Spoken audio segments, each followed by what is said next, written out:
Hi, everyone. You are listening to Play Now, Play for Life, a podcast for music educators. I'm your host, Aaron Hansen, former music teacher of 29 years and now part of the West Music team. And this is our very first podcast. So every episode, we will sit down and chat with experts in music education to learn about their tricks of the trade.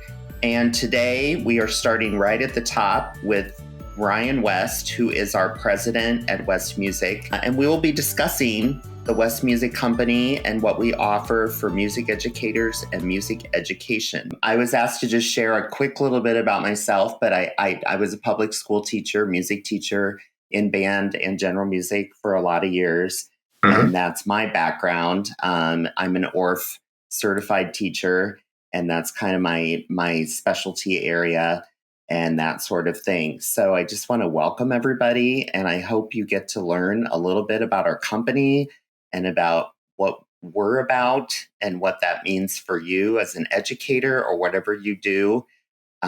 So welcome, Ryan. Thanks, Aaron. Great to be here. Good to be part of the inaugural podcast. Here we go. Well, we thought to do the first one, why not start right at the top and have the president?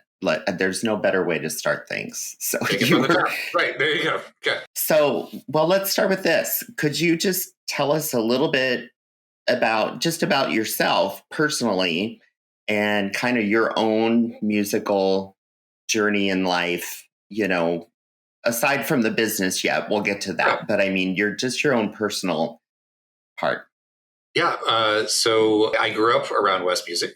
My grandfather, Pearl, started it in 1941. So when I showed up and growing up around it, it had already been around for two generations. And I had a chance to kind of really see it grow and transform and evolve quite a bit during my childhood in the 80s, 90s, and then up to today. I would say my musical story, I grew up, I started playing piano in kindergarten, started taking from a piano teacher, Nancy Cree, who's still teaching lessons. She actually teaches both my kids piano today. We're what she calls a legacy family. We've been doing it with her for two generations now. And so Nancy really started my kind of instrumental music experience. And I started in kindergarten. I played all the way through high school. So piano is my instrument. That's the one that I can kind of sit down and play and enjoy. And then as I grew up, I had the opportunity to have some great music teachers myself. A shout out to Miss Curry, who was my elementary music teacher, and she taught me Orff and had like an Orff lunchtime club and everything like that. So I got to have that experience at Lincoln Elementary in Iowa City. And then grew up and got to participate in band and primarily in band. I played saxophone in band. It's starting in fifth grade. Into high school, and also got to play in the show choir, in the backup band, and then sang in the choir and performed in the show choir and musicals and whatnot all through high school. So that's kind of where I started my musical experience and my musical journey. And then I at 18 I graduated from high school and then took about 10 years to go out on the East Coast, and I took a kind of a different career path. Had the opportunity to study theater. I got my Bachelor's of Fine Arts at NYU to focusing on theater directing, and then spent a couple of years in New York, and then went on and got my master's in theater performance and acting, and then came back to New York, and then I moved back to Iowa in 2008 to come back and be part of West Music. Okay, I'm amazed by two things, because when I first met you, I didn't know you, but the fact that you went into music theater was just, that really surprised me in a good way. I was like, wow, that's really cool. And I have to give a little bit of a qualifier there. I wasn't focusing on musical theater. I was just theater, just like straight plays, lots of like downtown New York, like very experimental stuff. At the time, it was like my academic time where I was like, oh, musicals versus like regular theater. I didn't think a lot of musicals, but as time has progressed, I appreciate them so much because they are true art forms in terms of putting all the pieces together. So big fan of musicals now today. So. Okay, so let me ask you this. So in your theater time, did you do mainly plays or did you also do musicals? Mainly plays, yeah. So it was Okay. mainly plays with music. So I didn't get to do a lot of belting or anything like that. I mean, I enjoy it, and I would say today we are a very musical theater household. I've got a 8-year-old daughter, Eva, who absolutely adores musicals, and I enjoy listening to them with her as well. So a big fan today. So we haven't had a chance to see Wicked yet. It just came out this past week, but it's on the list. Well, okay. So since you brought that up, I have to Okay, ask you because that was one of please. my final questions to Okay, ask you at the end of our time together. But since it's been brought let's do it up, from the so beginning. what There is we your go. opinion? Should people be singing in the theater along with the show? Oh, during the show while it's happening? As a performer, I'm like, that's a little much. I love it. I mean, I love the energy. I love the feedback on it. But if it's the movie, absolutely, 100%. If it's the live show, I would say keep the volume in check so that the performer knows where they're at, where they're going. So, Yeah, I agree with you. okay. I'm with you 100%. We're also kindred spirits because my instrument was clarinet, but then I picked up the saxophone, of course, to be in jazz band. Yeah. So we are kindred saxophone players. Interesting. I had to get your opinion on that. All right. Yeah. So let's move on. Let's talk about West Music. Can you just tell us, share kind of the history of the company through the years? I mean, you've seen so much of it Mm-hmm. being around it as a family business, and so many people don't even know it's a family business. And, Yeah. Yeah. just to find out that information is very interesting for people to understand. Yeah, it is funny. I mean, having our last name be a cardinal direction, people are like, "Oh, it's like a company name, West Music." Sure, why not? But no, it is a family business. My grandfather Pearl, as I mentioned before, he started it in 1941 in Iowa City. And Pearl's background in history, he grew up in South Central Iowa, in a small town called Dean, Iowa. It's not really a town anymore. It's kind of just an intersection at this point in time.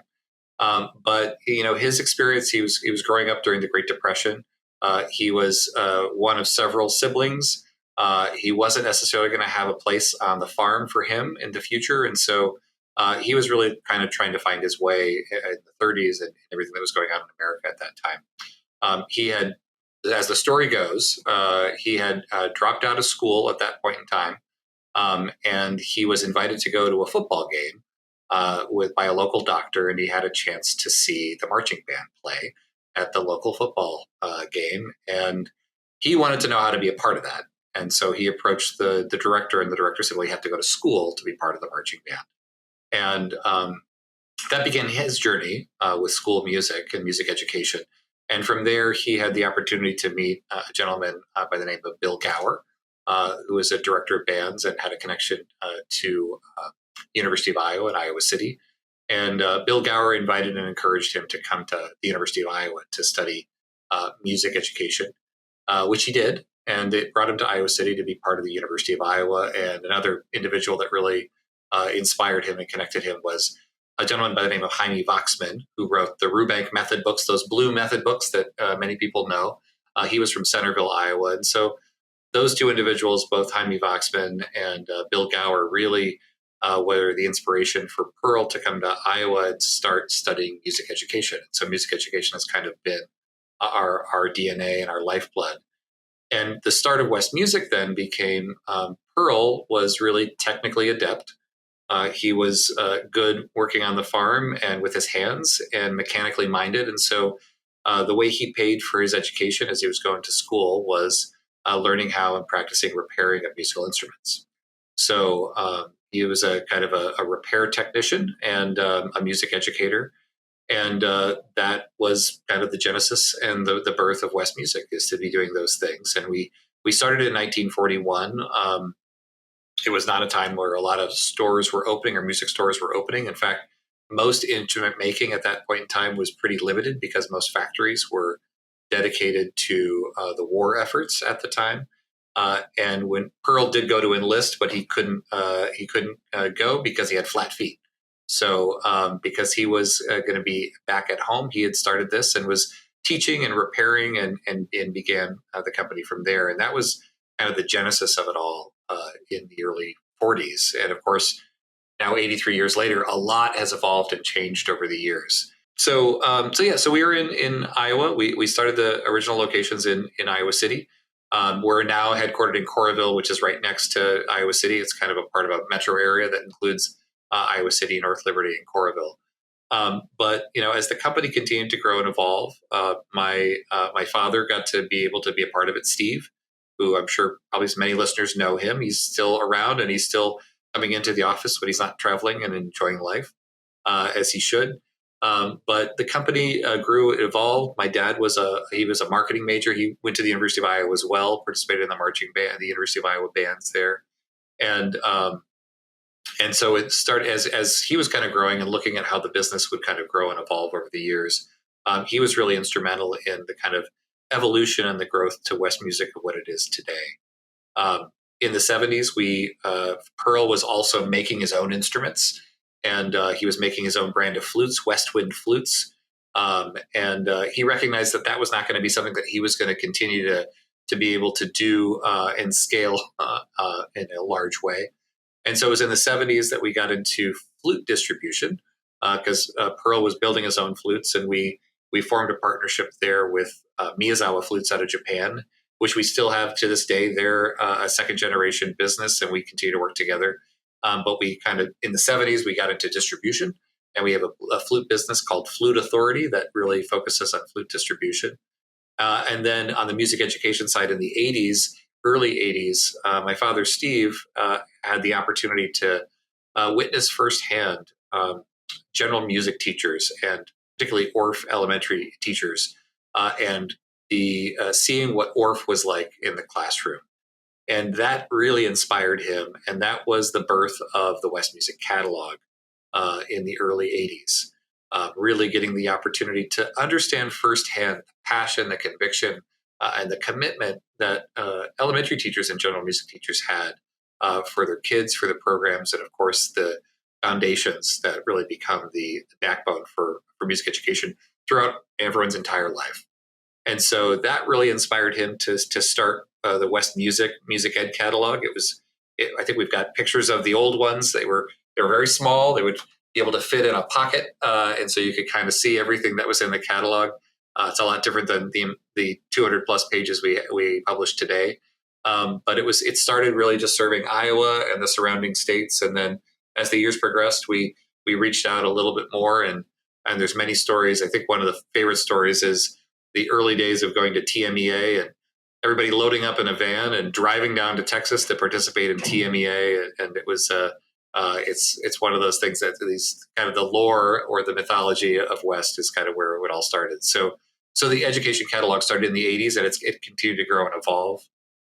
In the 90s, we started another catalog dedicated to percussion. We still have a website for it, Percussion Source. And then in the mid 2010s, we started another wholesale company that does distribution for music education products called Westco Educational Products. And so under the West Music umbrella, we have all these different parts, but at the DNA of it all is music education, and really trying to find the best ways to really best understand and serve educators and musicians in these kind of smaller communities, not trying to do all the various things, but really to be focused and dedicated to music education. And I think hopefully we've done a good job of listening to the customers and serving their needs along the way so we could be where we are today. And from my dad, I need to mention a couple other people. My dad was really fortunate, and I was really fortunate that we had some other great team members really be a part of the way and really grow this from a family business to really professionally business. We always kind of say we're family owned and professionally managed and run, which is probably one of the reasons why you see West Music as like a company rather than maybe as a people. We're trying to get better at it. We're trying to make sure our people are always front and center, because that's ultimately, I think, what our brand promise is the people that care so much and listen to the customers and support them along the way. But Robin Walenta was one of my dad's partners, and she also is someone that I know many people have had the chance to interact with, and she really continued the tradition, though not part of the family, was really part of the tradition of our commitment to serving customers. And she led the company as president and CEO from 2008 till 2023, when I had the opportunity to take on the opportunity to serve. Can you talk just for a second about the locations, the physical locations that you have with the company at the now? Yeah, yeah. So we started in Iowa City, and we have the retail locations that we do have are based in Eastern Iowa. Our headquarters here in Coralville, so everything in the Iowa City area. About a half hour north, we're up in Cedar Rapids, Marion area.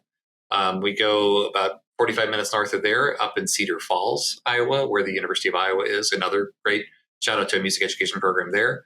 And then if we go about 45 minutes from Cedar Rapids to the northeast, we have a service center in Dubuque, Iowa, and then a location in Davenport, Iowa, the Quad Cities area. So we have 5 locations in Iowa that you can come in, stop in.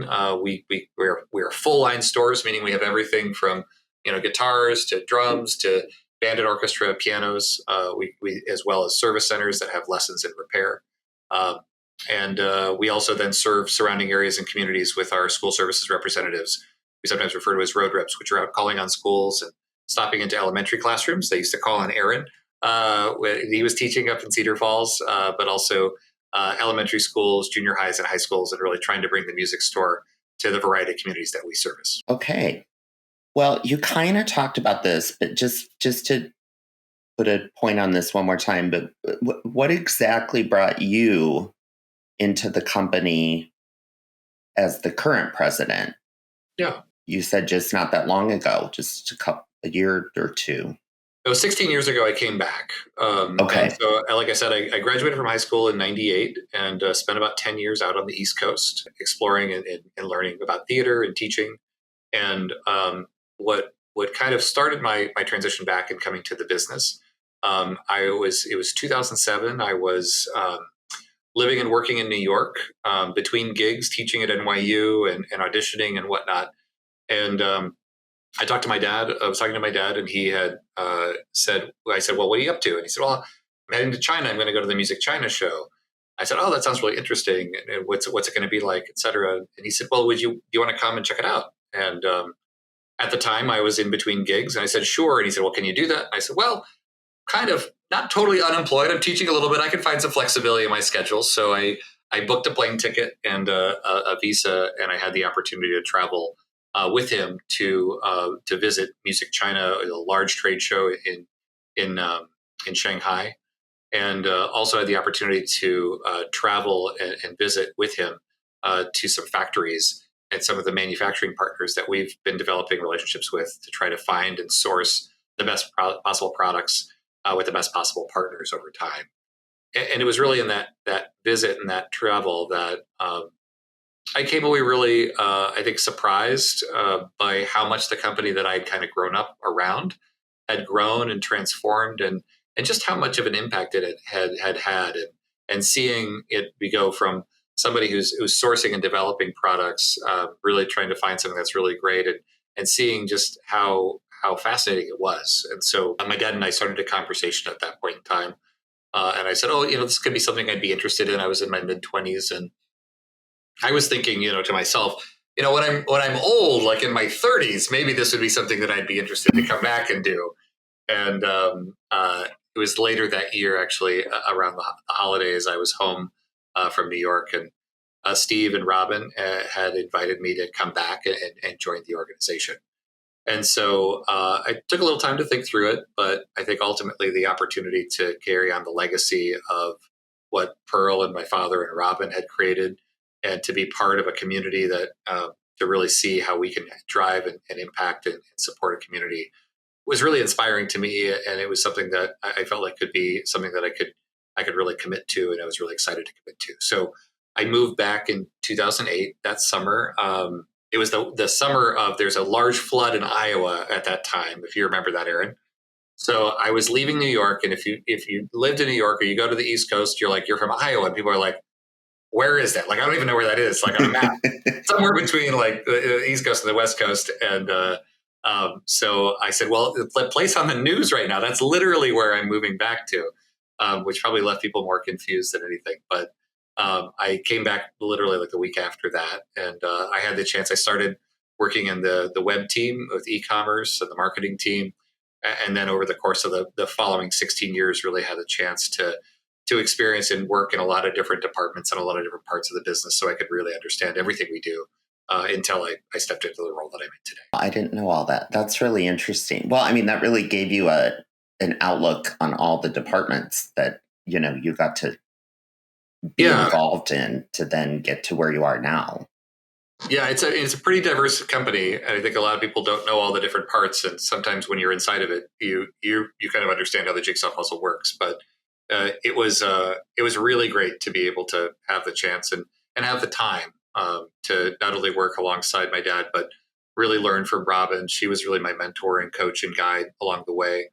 Family business is family and business together, and that has its own wonderful blessings as well as challenges to go with it. So. Um, I was really fortunate to be able to have not only my father, but also to have a really great mentor in Robin. Well, kind of pivoting from that just a little bit, but can you talk a little bit more about the scope of the company? Because I think a lot of people, we've talked about this before, they don't know everything that West Music does. They said, oh, Yeah, that's the store I go to buy reeds for my daughter's clarinet or whatever. And then they have right. no idea that we ship across the country.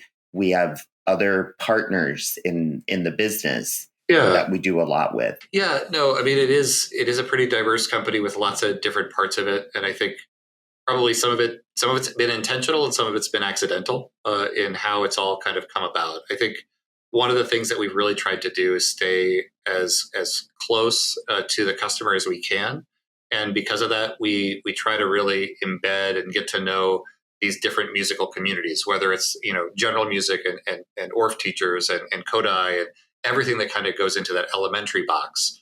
And then there's a geographic musical community of the schools and students and families and individuals that we service in Eastern Iowa and Western Illinois through our retail stores. And then there's the percussion source, which is concert and marching percussion. And then there's the flute authority, which is flutists, and flute specialty.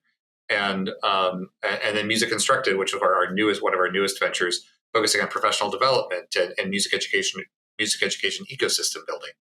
And so we have all these different niches. It's all kind of under this larger umbrella, really dedicated to music education, music participation. Um, I failed to mention music therapy, another group that we started in the 90s. There's so many different parts. It's really multifaceted. And so I would say the intentional piece has been we want to stay close to our customers and have the customers really know us as who we are. The accidental part is interesting because I jokingly said, when we started the music education catalog in the early '80s, it would have been so great to call it something that wasn't West Music, because now today we have customers that are in Texas or California. And they're like, "Oh, West Music, that's the place where I go get my recorders from, or I get my orff instruments from." And we have customers in Iowa that are like, "Oh, that's where I got my band instrument from." And when they go to westmusic.com, we have this wonderful challenge to try to say, like, how do we tell all the different parts of the story so that way our customers can really see themselves in what we do and make sure they're in the right spot for the service that they're seeking. And so part of the storytelling of this podcast, I think, is helping us try to share our story and tell our story and have people get to know a little bit more about ourselves and all the different things we are, so that way they can find the right person to help and serve them. Yeah, I think that's great. And kind of coming out of that, my next question, and you kind of already touched on this a little bit, but specifically, how do you feel the West Music Company reaches out to support music educators and music education just in general? I just found out something when I was at our state conference a couple weeks ago. I didn't know that we provided all the percussion equipment for the all-state ensembles. That was news to me, and I was a music educator for a lot of years, had no Yeah, idea. I would say there's not probably one answer to that question, Aaron. It's a good one. I think we always have been really focused, I think, on being able to serve and service our communities. I probably said that more than once already. And so finding ways that we can really be partners. We talk about, we've kind of our mission. We talk about our ABCs, which is A stands for advocating for education. And when we talk about that internally, that means advocating and being part of music advocacy efforts, whether it's on a state, local, national level, regional level. but also advocating for the education of our employees, like having everybody really be focused on kind of a growth and learning mindset while they're working here. Um, the B in our ABC is build meaningful relationships.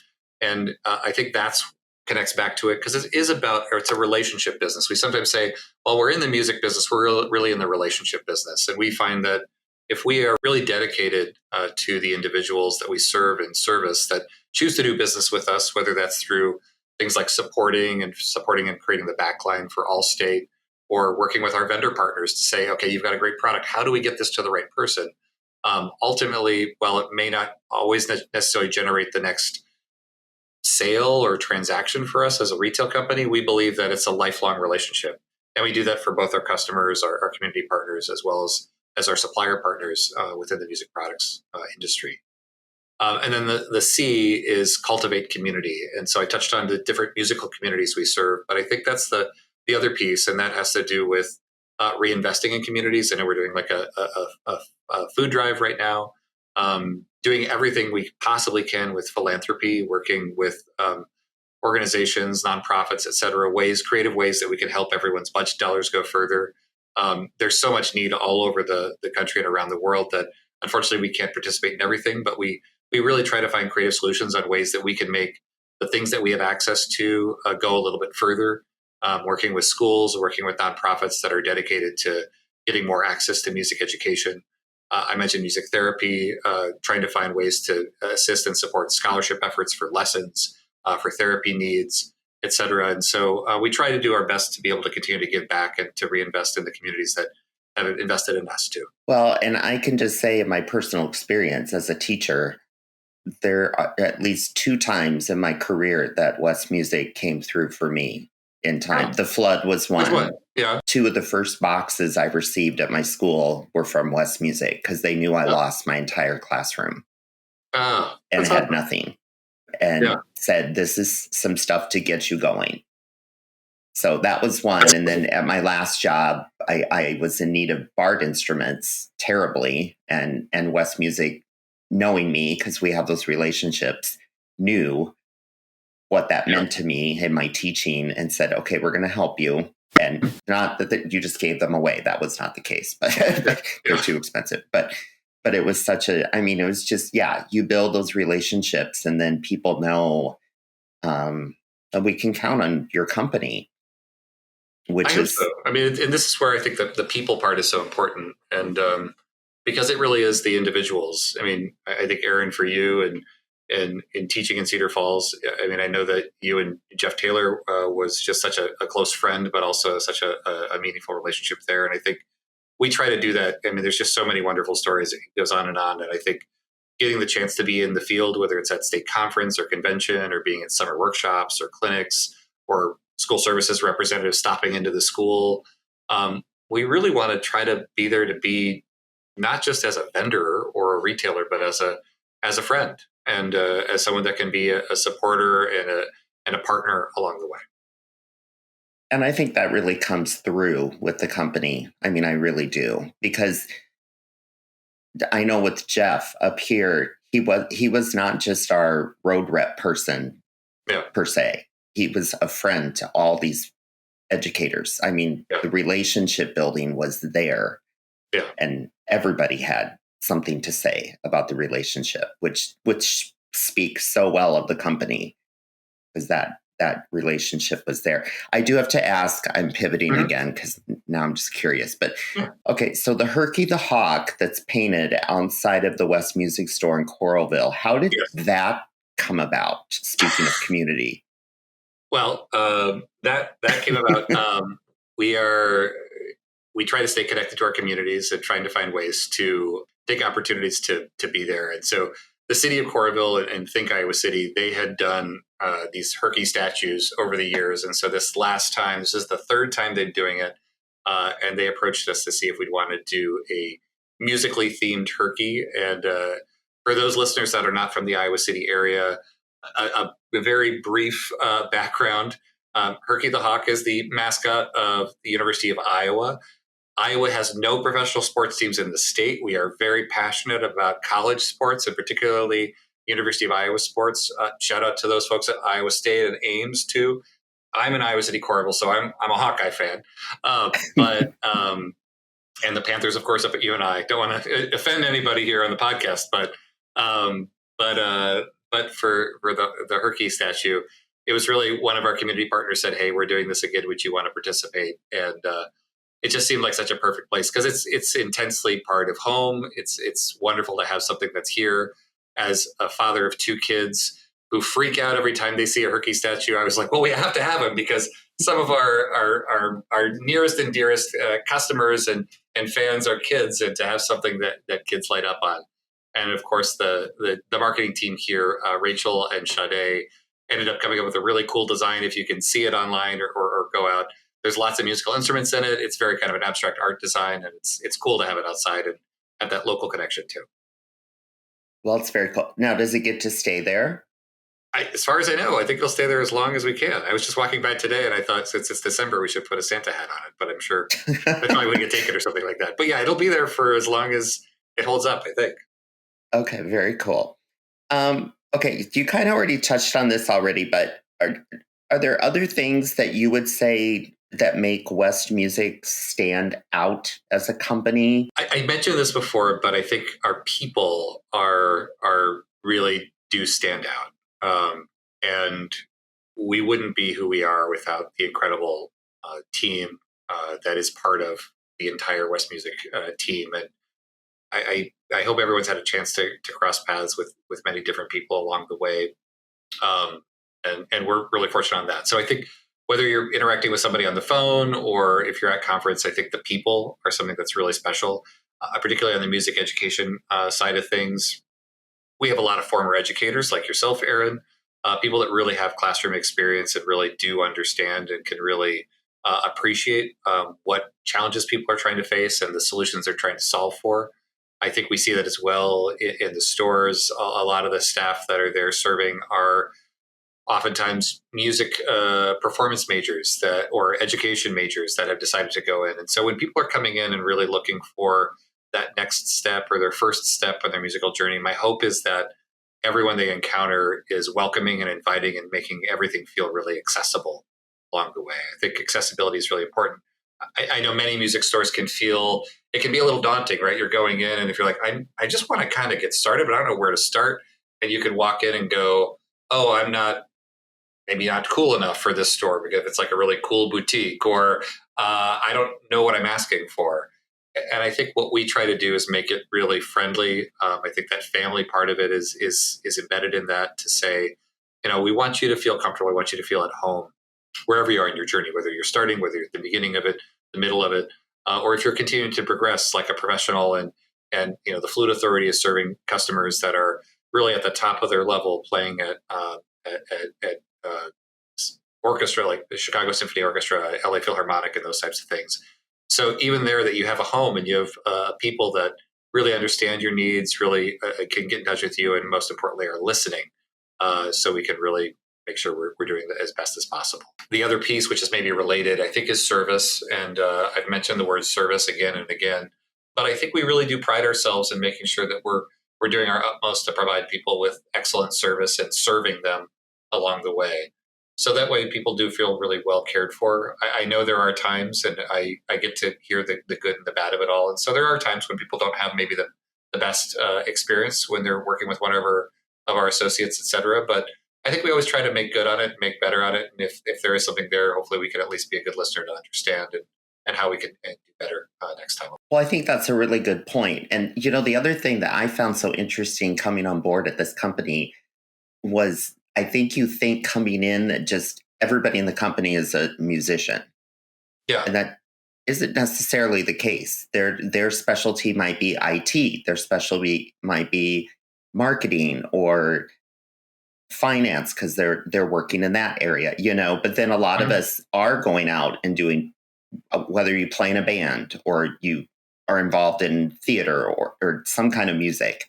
So it's just a very interesting group, but yet everybody has the same goal and the same passion for the music education. Well, I think, the name of the podcast, right? It's like Play Now, Play for Life. So that was a tagline that we came up with, I don't know, it was like 6 years ago, 7 years ago, probably with COVID in there. It was probably 8 years ago. And I'm just thinking it was 6 years ago. But like that idea, that genesis of it, and those kind of two parts of the tagline, we were really eager to kind of do some things to refresh and kind of connect. And there's so many things that I love about it. The first one is that the word play is in there, and I think it's that it's very active but also playful. Like that, we hopefully everyone, this is going to be a fun experience while you're working here as well as while you're coming in and making music. And then the play now part is like it's urgent, like it's something that you can do today. It's not something that you should put off to a later time. And then play for life, I think it goes back to that accessibility piece where we really do aim to make music making accessible to people as early as, in music therapy, we're working in prenatal settings. We've got early childhood classes that our team has created here called Sing and Play and Learn Today that starts at like 3 months old. And then we go into like all the elementary education stuff. We go into, beginning band and the rental side of things, that chapter of life. And then we go into things like, hobbyists, but then we have music therapy, like bringing music and music accessibility to specialized populations that need additional supports and helps. And we've got 13 therapists on staff that are out there doing it. And then they go all the way to end of life. They're participating in hospice care and having music making be a part of that process for families and for individuals as they're on their journey. So I love that tagline, and the reason why I brought it up, I guess, as you were saying, the kind of asking the question of like things we think about, I think it's just representative of a lot of things that we try to do. Well, and you actually just read my mind because that was the next question. Is about the slogan of "Play Now, Play for Life." No, it's great. And well, I have another question after that, but what it made me think of was one of my professors who played the trombone. He's no longer with us now, but I think he was probably 80 or 82 at the time. I don't recall. And he actually came to my elementary school and played for the kids. And of course, they were blown away that a man that old could still be playing. And it said, no, this is something you can take with you your whole life, whether you sing, whether you play an instrument, whatever you do, and here's the proof right here. And they were just amazed. They thought it was great. Well, one of my own stories. So Pearl, my grandfather, we got into music therapy in the 90s, again, through a partnership with the University of Iowa. They have a fantastic music therapy program there. And one of the reasons we got involved and got connected there is, as Pearl got older, he suffered from dementia. He lost some of his speech facility, but he continued to play his tenor saxophone. And so he would still have music therapy sessions and he could still play his tenor sax. And it was just something that really brought him joy and it allowed him to continue to express and find his voice. So I think it's awesome that you shared that story. It reminded me of that story of Pearl. Let me ask this question since we're talking about that. Are there some things West Music offers specifically like in the store? I know Coralville, you do some things, don't you? Like some live, whether it's lessons or... Are you talking about just in terms of experiential music making in the stores? Yeah. Yeah. So in terms of lessons, we do have lessons in 4 of the 5 locations. So there's individual private lessons available in Coralville and Cedar Rapids, Marion, Cedar Falls, and Davenport. I mentioned also the music therapy side of things. We do have therapists that are doing therapy sessions on site, but also out in communities working with group homes, elder care facilities, and whatnot, getting out there. Then we do have some groups that are doing things, activities in the stores. We've got Monday Night Live and the Silver Swing Band. These are both kind of retirement groups that are they come and they do their group rehearsals here in the Coralville store. And then the therapists also do Soundbreach choirs.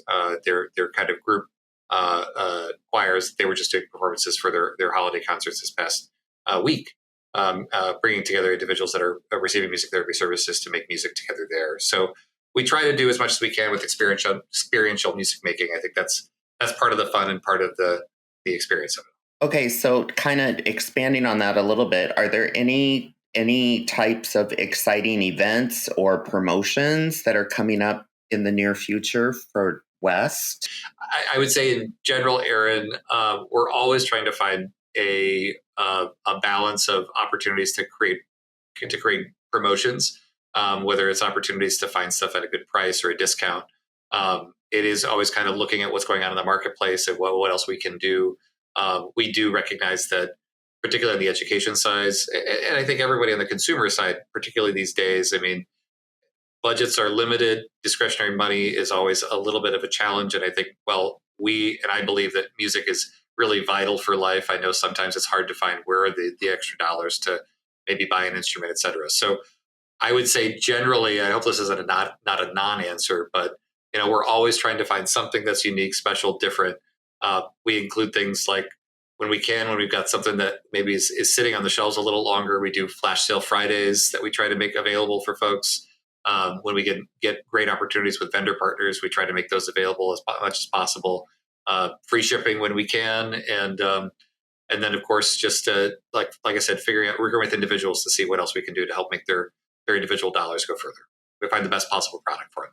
Well, and I know just working with the marketing team that, one of our goals throughout the years, we're looking at the school year. What are the needs at this particular time of the year for teachers? Because we just know where they're at in their journey through the year and try to support that. Yeah, exactly. Okay. I think if you see us at a conference or a convention, you can usually find some sort of special discount and deal there because we usually ship a bunch of stuff there and we don't usually want to ship it back. So that's an invitation to anybody, whoever's going to a summer workshop or a state conference or clinic, know that your dollars can go a little bit further if you're there, and you don't have to pay shipping because we've already paid to ship it all the way there. So you can know that. You can bank on that for sure. So. That's very true. And although I will give you props because Ryan does know how to wrap a pallet very well, as I witnessed. Thank you. Okay, so one last question before we get to our special surprise. But is there anything, as far as now being the president of the company, that you are looking at going forward for the future of the company? Maybe, I don't know, changes or goals or anything of that nature? I think that, we've just gone through, it's been probably the last 4 years. So it's an interesting moment as we completed COVID and all of the incredible opportunities that were extended out to schools in terms of support through ESSER funds and some of these other things. As we look forward, I think that there's a lot of unknowns in terms of where the future takes us, but I think that our legacy as well as kind of our future really focus us on continuing to figure out the best ways possible to support music education and being a music education company. So I think that can take a lot of different forms. I think there's just a lot of uncertainty as to where things go. But I think the things that I'm certain about is that we want to continue to try to reach more and support more teachers along the way. I think in the future, we're seeing a lot of transition in music educators and finding who are those future educators. And so we want to find the best ways to support them.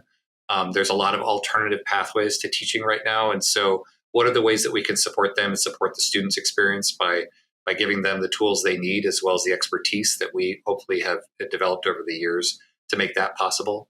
And then I think that for the individual side of things on our region, we've been committed to servicing this area, and I want to continue to find the best possible ways to service it. One of my personal goals, we're celebrating 83 years in business. I would look forward to the possibility of taking this to 100 years. And I think in the next 17 years, I guess, to do that will be about really staying true to our roots, but also finding new ways to inspire, support, and engage the next generation. Okay. Now, if you're listening to this podcast, Ryan had no idea this was going to happen. So we're ending with a quick lightning round of some favorites. Oh, and these are your personal favorites. So there are no wrong answers. Okay, well, we'll see. So, favorite song? Favorite song? Oh, gosh. Favorite song? That I feel like that changes every single day. Well, you can have more than one. Okay, let me get my phone out to look at my... I don't even know where it is. Okay, I'm just going to look at what's on my Spotify list right now. What have I been listening to lately? My liked songs list, I've got September, Earth, Wind, and Fire. I've got The Underdog from Spoon. I've got Intergalactic from the Beastie Boys. I've got Nobody Knows Me at All, Iowa band, the Weepies. I've got Hot to Go, Chaperone. and I've got Big Sur Jack Johnson. So a pretty eclectic list there. That is an eclectic list. I like that list. That's a good list. Okay. Favorite composer or artist? Could be either one. Favorite composer or artist? I've always loved LCD Sound System. I know it's electronic music. I don't know how to make electronic music, but I think everything that he does and they do in the layering of music and everything like that, I just find so great. Okay. Favorite musical? Favorite musical? Wicked is so fresh right now, but that's too easy. Hold on one second. I know. I had Wicked I know as what my... it is. Okay. Natasha Pierre and the Great Comet of 1812. Oh, that's a good choice. Oh, or Hadestown. Two of my favorites right there. Okay, and I haven't seen that one yet. It's coming up here in the spring, so I'm going to get tickets for that. I should probably say Hades. I don't know. There's so many. Okay, yeah. I know. We'll throw this in there. Go check out Natasha Pierre in 1812. Well, now I changed number 4 because it was going to be favorite instrument, but then my dear friend Sophie Michalacek, former West Music employee, changed it and said, what you really should ask is favorite underrated instrument. Favorite underrated instrument. Okay. I mean, the kazoo is one of my favorite underrated instruments because everybody, I know some people don't know how to play a kazoo, but I think the kazoo is one of my favorite underrated instruments. The other one that I think this audience probably does like, but so many people, it gets a bad rap, is the recorder. And I always love the recorder. And I love the number of recorders that we're able to get into classrooms because it's the first instrument that most kids own that is their instrument. And I just think that's so cool to be a part of. Yes. I had a principal who hated the recorder. So if he ever walked down the hallway and we were playing it in the class, he would just turn around and bolt. I was going to say the alto clarinet, but... Oh, well, see, there you go. Okay, and your final one. A favorite musical memory. Favorite musical memory. Okay. This is nostalgic, but we used to, back in the day, and I think there's a picture of it up in the Corrieville store. We used to do West Family Band for the holidays, and we'd all get out all the instruments. And Papa, Pearl, would play the tenor sax. I would play the alto sax. My brother played trumpet. My sister played flute. My dad played bass clarinet. And Eleanor and Nana played piano. So that's one of my great musical memories. The other one that is a great musical memory for me and some of my friends, when I was taking piano as a kid, my piano teacher, Nancy Cree, who I mentioned earlier, she would do these electronic recitals, and we'd all learn how to like do sequencing and do like multiple people on different keyboards. And she'd let us play on the Clavinova, the DX7, and all these other kind of cool synthesizers. And my friends Matt Noble, Matt Morris, Matt Barkalow, Peter Rossman, and I, we did a version of We Built the City in like 1987 on keyboards, and it's one of our fondest memories. And I still love that song, so I should put that as one of my favorite songs before. So, oh my gosh, that's a fantastic memory. I got to play keyboard before I learned keyboard. We did a Mannheim Steamroller synthesizer group, and nice. I had not learned piano yet. Okay. So my lovely band director that knew I so wanted to play in this group somehow just gave me this little bass part that was one note a month. That's all I had to do on time. This is before I started taking piano lessons. And he just knew I was dying to play. And he was like, I can't not have him do anything. He's got to play something. That's great. So, this has been a great talk. I could talk to you all day long. We'll do it again. Thank you, Ryan, for sharing so much about this company, because I think this company offers so much in so many ways. And I think people are going to love watching and hearing this podcast and just learning more about West Music and you and everything that we do. And thank you for listening. This has been the Play Now, Play for Life podcast with Aaron Hansen. If you enjoyed this episode, please consider subscribing and leaving a rating and a review. You can always find us at westmusic.com, and you can find the podcast at westmusic.com/playnowplayforlife. You can also find us on YouTube, Instagram, Facebook, TikTok, and X. And you can find those links in the description. Play Now, Play for Life is a podcast by West Music.